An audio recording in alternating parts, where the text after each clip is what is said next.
Buenas tardes, mi nombre es Karen Saray de la Rosa Crespo. Nuevamente el día de hoy estaré hablando sobre dos películas clásicas.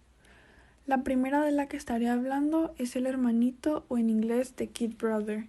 Esta película fue publicada en 1927 por Paramount Pictures y The Harold Lloyd Corporation. Es una película cómica perteneciente al cine mudo. Brevemente, la historia trata sobre Harold Hickory, el menor de 3 hermanos. Su padre, el sheriff, y sus hermanos que ayudan a su padre siempre lo consideraron débil e inservible. Pero a través de un malentendido y conmovido por el amor de una muchacha llamada Mary, él les demuestra a su familia y al pueblo que él puede hacer las mismas cosas que ellos a pesar de ser más joven y a pesar de ser considerado un poco más torpe. La película dura alrededor de 1 hora y 22 minutos. Los elementos artísticos visuales que llamaron mi atención y que considero son importantes en la transición del cine mudo al sonoro de forma exitosa son los siguientes. Igual mencionaré algunos otros puntos que no se relacionan directamente con lo que es dicho cambio, pero me parecen interesantes mencionarlos. A comparación de la película El maquinista de la General que vimos en la actividad pasada, este contiene muchos más diálogos escritos, es decir, de lo que dicen las y los personajes. Esto me hizo sentir que todo era más fluido, aparte de que me permitió comprender mejor la historia. Me di cuenta un poco más adelante que pusieron diferencias entre la letra y el fondo, si se trataba de un texto referente a la historia o si era un texto referente a los diálogos que generaban los y las personajes. No había forma de confundirse, pues uno llevaba comillas y otro tenía la primera letra del texto en la típica fuente que conocemos se usa y se usó en aquellos entonces al escribir cuentos. La música me pareció mucho más adaptada a la trama. Si era una escena cómica, entonces la música se tornaba movediza y alegre. Si era una parte en donde la acción y el desastre predominaban, entonces el ritmo de la música aumentaba y se escuchaba mucho más estruendoso. Y así seguidamente con las diferentes escenas que conforman a la película. Al final de cada escena la pantalla se pone negra y la música se pausaba por algunos segundos para dar continuación a otra escena en donde la música tenía un ritmo distinto y la escena se localizaba en un lugar distinto al igual, ¿no? Este es otro elemento que me pareció bastante interesante. Se hacen acercamientos a objetos que son clave para comprender la historia. Un ejemplo son las cartas, los periódicos, el folleto que le dan a Harold, que en ese momento tal vez pensamos no es tan importante, pero más adelante nos damos cuenta que es una clave de lo que probablemente iba a pasar.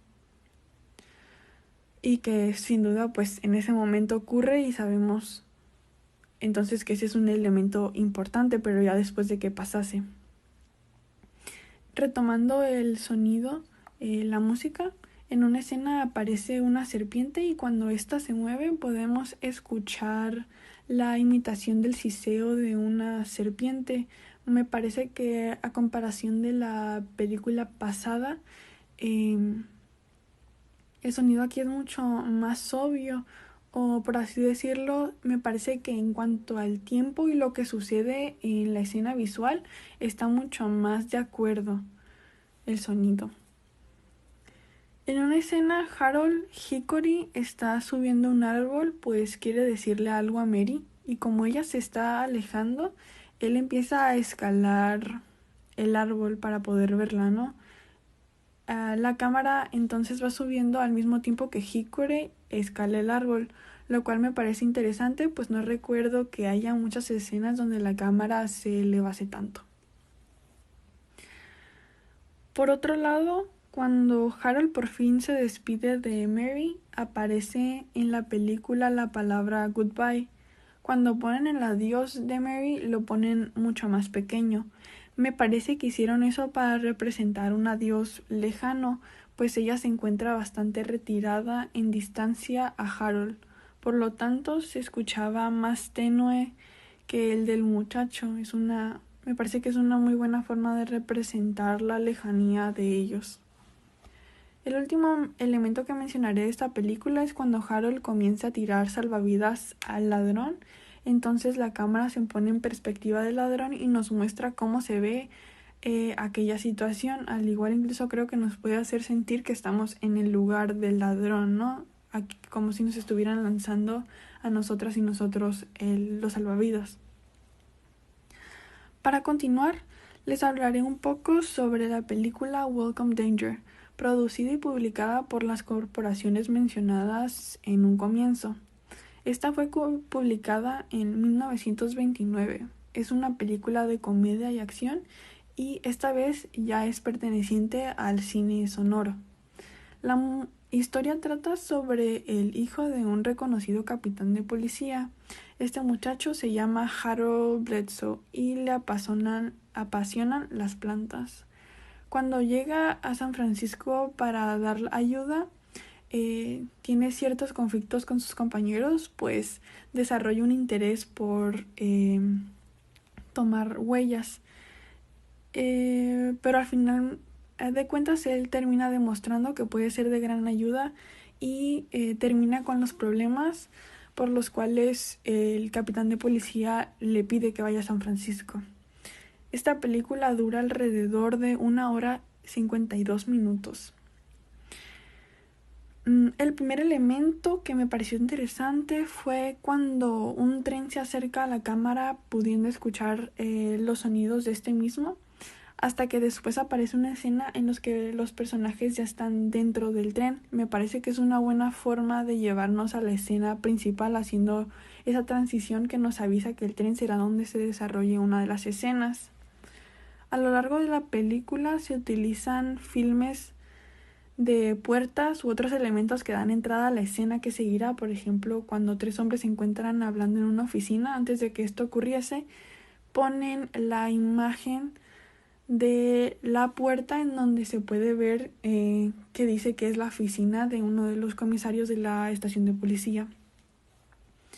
En otra parte, una mujer es confundida por Harold, más específicamente la mujer con la que termina, que es Billie Lee, es confundida por Harold por un hombre. Entonces ella toma aquel rol que Harold le cree que es.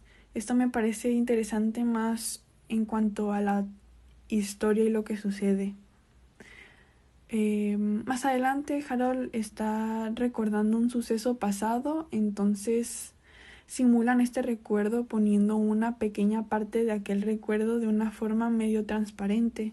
Se usa ese mismo efecto cuando Billy y él se encuentran bailando y se puede escuchar la música de fondo, entonces ponen el video de ambos bailando y una imagen del reproductor de la radio o del reproductor del cual proviene la música. Esto ha sido todo, espero les haya gustado y que tengan una buena tarde, día o noche.